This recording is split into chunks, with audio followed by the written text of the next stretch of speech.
મિત્રો હું તેજસ ગામિત આપણે રીંગણના પ્લોટ પર આવેલા છે। આપણને ખબર જ છે કે અત્યારે રીંગણની સિઝન ચાલી રહી છે ને અત્યારે ચોમાસું આવે છે એટલે ચોમાસામાં ભરપૂર ઉત્પાદન ધરાવતી વેરાયટી એટલે ચાઇના રીંગણ બરાબર। તો અત્યારે શું છે કે તાપી જિલ્લાની અંદર ભરપૂર માત્રામાં ચાઇના રીંગણ કરતા હોય છે ખેડૂત મિત્રો। તો બરાબર એમાં ઘણી બધી સમસ્યા આવતી હોય તેમાં જોઈએ તો મૂળ ખાઈ આવતી હોય, એમાં વાયરસ આવતો હોય કે ઘણા બધા વ્હાઇટ ફ્લાઇનો અટેક આવતો હોય બરાબર। તો આજે આપણે એક ખેડૂત પ્રગતિશીલ ખેડૂત છે એની પાસે આપણે આવેલા છે। તો આ રીંગણ જે દેખાય છે એમાં શું ટ્રીટમેન્ટ કરી છે એની ખુમાસ આપણે જોઈ શકીએ છીએ। કેમેરામેન બતાવશે કે આખા ખેતરની અંદર આપણને વાયરસ દેખાતો નથી એટલે કેવી મસ્ત ખુમાસ દેખાય છે। એના પાન જોઈ શકીએ છીએ, પાનની ક્વોલિટી આપણે એકદમ આમ પાનની ક્વોલિટી જોઈશું એકદમ ચોખ્ખી તથા મસ્ત દેખાય છે ને પ્લાન્ટ એકદમ હેલ્ધી હોય તો ક્લોરોફિલ બનવાની ક્ષમતા એની વધી જાય છે, તેથી પ્રોડક્શન પણ જોરદાર આવે છે। તો ખેડૂત મિત્ર આપણે છે ને ફાર્મર પાસેથી જાણીશું કે એમણે શું ટ્રીટમેન્ટ કરેલી છે બરાબર। તો આપણે અહીંયા ફાર્મર અહીંયા મોજૂદ છે તો ફાર્મરને જ પૂછીશું બરાબર ને। તો સર તમારું નામ? અર્જુનભાઈ। અર્જુનભાઈ, ગામ? કાકડિયા, તાલુકો? સોનગઢ। ઓકે।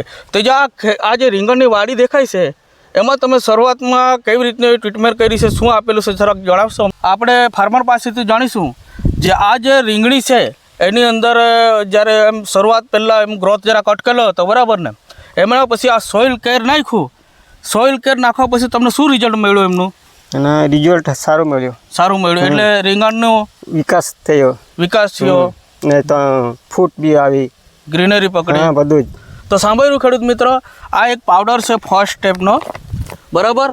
આ ફર્સ્ટ સ્ટેપનો પાવડર છે, આ સોઇલ ફૂડ તરીકે ઓળખાય છે અને એમનું આ રિઝલ્ટ છે કે રીંગણનો ગ્રોથ ફાર્મરનો નહોતો મળતો, જરાક એમ ખાતર આપ્યું હતું પણ જરાક એમ ગ્રીનરી એની જરાક ઝાંખી દેખાતી હતી। હવે પછી આપણે આ પ્લોટની અંદર નજર મારીશું કે અહીંયા રીંગણનો ગ્રોથ કેવો દેખાય છે બરાબર। ખેડૂત મિત્રો આપણે જોઈ શકીએ છીએ આ જબરજસ્ત ક્વોલિટીવાળો પાવડર છે, સોઇલ કેર તથા સોઇલ ફૂડ આ બે પ્રોડક્ટ આવે છે। આપણે ખેડૂત મિત્ર એક કારણ છે એમનું રીંગણમાં સમસ્યા આવતી હોય એનું આપણે જોવા જઈએ તો આપણે શું કરીએ કે ફર્ટિગેશન પ્રોપર તરીકાથી કરી દઈએ છીએ, પણ ફર્ટિગેશન કર્યા પછી પણ જો જમીનની અંદર અમુક પ્રોબ્લેમો આવતા હોય કે જમીનની અંદર ફંગસ આવતી હોય કે હાનિકારક બેક્ટેરિયા હોય તો આપણને ખાતરનું પણ રિઝલ્ટ મળતું નથી। એનું રીઝન છે કે એના મૂળના વિકાસની અંદર જીવાતો હોય તેથી એમનું નુકસાન આપણને ભોગવવું પડે છે। તો આપણે ખેડૂત મિત્રોને એક જાણકારી આપીશું કે આપણે શરૂઆતથી જો સોઇલ કેર તથા સોઇલ ફૂડ આ પ્રોડક્ટો વાપરીએ તો આપણને ઓછા ખાતરે વધુ નફો અને વધુ સારું પ્રોડક્શન મળે છે તથા છોડવાની ક્વોલિટી પણ જબરજસ્ત હોય છે। આપણે વધારે પ્રમાણમાં ખાતર નાખીએ છીએ બરાબર ને, પણ એકચ્યુઅલી છોડવાની જરૂર શું છે?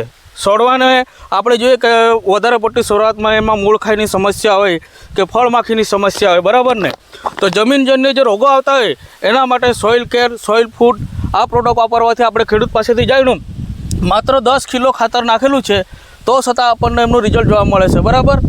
રાસાયણિક ખર્ચ આપણને 30% 20% જેટલો થાય છે, પણ એની સાથે ઓર્ગેનિક કાર્બન કે હુમિક કે ફુલવિક કે સીવીડ આ જે પ્રોડક્ટો છે કે ટાઇકોડર્મા છે કે NPK બેક્ટેરિયા છે, આ જે વાપરવાથી જે પ્લોટ આપણો જબરજસ્ત દેખાય છે અને એની ખુમાસ આપણે એની આંખે નજરે જોઈ શકીએ છીએ બરાબર ને ખેડૂત મિત્રો।